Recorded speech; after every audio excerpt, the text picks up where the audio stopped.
Hi there, welcome to the Schwowin's Nest. Let's get crafting. This is a wood cutout snowman from the Dollar Tree, and I'm going to be taking some jumbo popsicle sticks and gluing them on in a shiplap manner all the way to the top. Once I'm done gluing them on, I'll flip him over, put him down on my self-healing cutting mat, and use my utility knife to trim off the popsicle sticks. So here he is, my little wood snowman, and he's gonna get a couple of coats of DIY white chalk paint. If you're interested in how I make DIY chalk paint, I've got a recipe down in my description box. I grabbed 3 of these 8x10 canvases. They were 3 for $3 at Walmart. I painted them white, and I'm going to use this one as the backdrop for my little snowman. Before I attach the snowman, I'm going to use this snowflake stencil that I cut out using my Cricut Joy and some Parisian gray chalk paint. And as I move around the canvas, I'm going to change the direction of the snowflakes. I'm also going to have some of them fall off the page, so you'll only see partial snowflakes, and that just gives it more of a high-end look. While the snowflakes dry, I'm going to work on my snowman. I'm taking that same Parisian gray chalk paint and I'm going to rough up his edges, make him look a little bit distressed. I'm also going to do a little bit of black, and then I'll run my brush across the snowman the same way the popsicle sticks are and give him some more distressing that way. Using a generous amount of hot glue, I'm going to glue the snowman down onto the canvas. Using my Cricut Joy, I designed a decal that says "There's snow place like home," and I'm going to go ahead and apply it. What would a snowman be without a cute little hat? I've got these little leftover socks from when I was making some gnomes, so I decided to give him a cute little blue toque hat. And I'm just going to glue that on and then fold up the brim and make it look really cute. I'm also going to add a little blue scarf with some little tails hanging down, and then I'm also going to add a little pom-pom for his hat.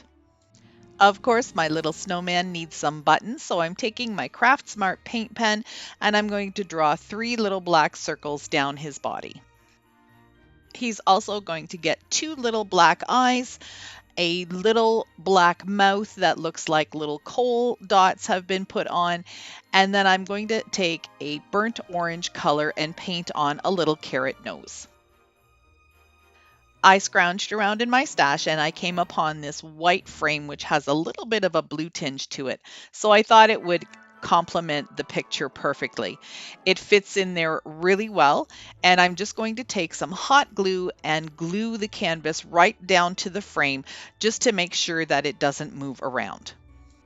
The last thing to do was just to put the backing right back in. It fit perfectly and it has an easel so I can stand it up or hang it, whichever works out best. And of course, no project of mine would be complete without a little bit more distressing. So I'm just using that same brush that has a little bit of black paint on it and just going across the frame just to bring out the dimension of those lines. I have to say, I think this sign turned out pretty darn cute.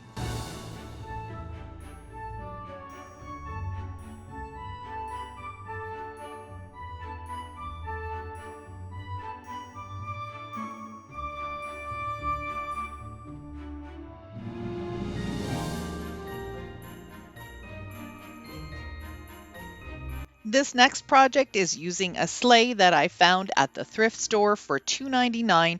I'm just removing the runners at the bottom because I want to do some painting to the wood at the top and also to the runners. Using Folk Art Home Decor chalk paint in the color White Adirondack, I'm going to give this a couple of coats, making sure I get in all of the grooves. Of all the little types of Christmas trees, I have to say that bottle brush trees are my absolute favorite. I've got these little mini ones from the Dollar Tree, and I'm just going to take the chalk paint and add a little bit more white to them. I want them to look more wintry and more frosty. I've got a tongue twister for you all. Say flat black spray paint a few times and see what you come up with. The things that have come out of my mouth trying to say that phrase has been absolutely hilarious. Anyway, I'm using this spray paint, and it is a black high heat spray paint for barbecues and fireplaces. It's amazing. It dries so fast. I'm so happy that I've been using this. It just happens to be something that I've had in my stash for a while, and I just love it. So if you see some of this, go ahead and grab it. It's way cheaper than the Rust-Oleum brands. I've put the sleigh back together, and now I've arranged the bottle brush trees the way I want them to be, and I'm using hot glue to put them down. So what I'm trying to do here is just to create a little bit of a winter wonderland scene for a candle. This was originally a candle holder, so I thought, it's probably best if I keep it that way, because the way it turns out, I think, is really sweet. I have tons of pine cones that I foraged at my cottage, and also the ones that I grabbed at the Dollar Tree. But these are ones that are really long and narrow, so I thought these would be perfect to just add in between each of the Christmas trees. My apologies for my big hand being in the way all the time. I don't know what I was thinking. It just wasn't working out for what I was doing today. Now that everything's glued into place, I'm going to do the same thing with these pine cones. I'm dipping them into some white chalk paint, and I'm just going to run my brush around them and on them and at the top to give them some snow. This project was super easy to do, and I really love how it turned out.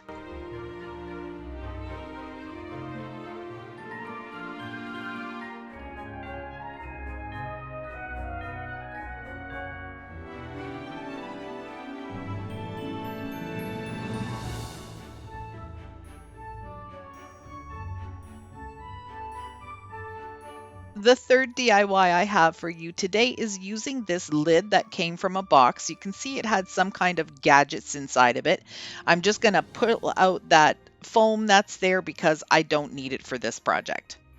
There's some hot glue at the bottom, so I'm going to take my handy dandy razor scraper from the Dollar Tree and just go ahead and clean it up. I'm also going to remove the hinge because I don't need it. Before I can do anything else to this little guy, I've got to sand down those holes where the clasp and the hinges were, because for some reason the wood was sticking out quite a bit. So I'm using some fine grit and coarse grit sandpaper, running my finger across it to make sure it's nice and smooth, and then I'll wipe it down. So here's that spray paint again. Flat black spray paint. Okay, I said it. I guess I've just got to say it really slow. I'm using the same one, and I'm just going to give it 1 or 2 even coats.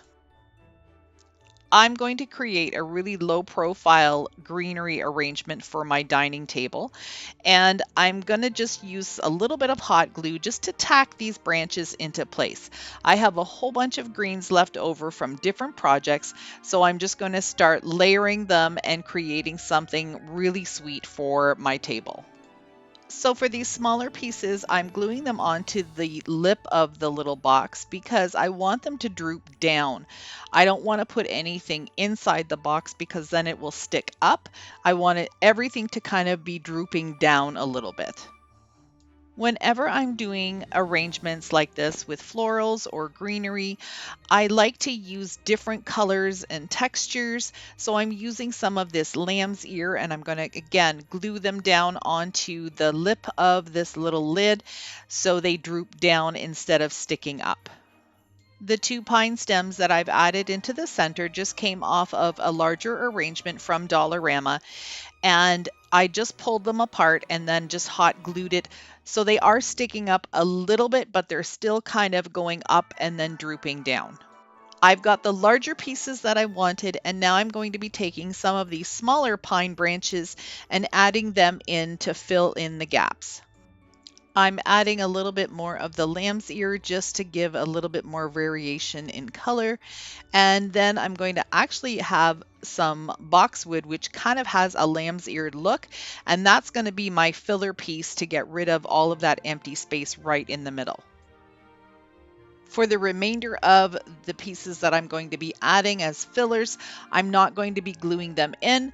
There's enough of a foundation that I'll just be able to push them in between the other greens and they'll stay put. I'm using some pine picks from the dollar stores and also some that I picked up on Amazon.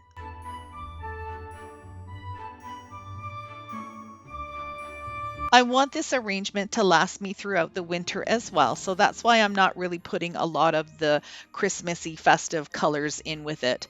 I've decided to use these frosted berries that I got at Dollarama in a big bush. I'm going to cut them down to about a 4-inch length and then just push them in all the way around the arrangement. I'm also going to cut some in about a 1 or 2-inch piece and stick those around, and then I have a few little loose ones that fell off that I'm just going to toss in and see where they land. Once I get the arrangement to my table, I'm going to add these glasses filled with Epsom salts and some IKEA candles. I'm really happy with how this arrangement turned out. It's going to be perfect on my dining table.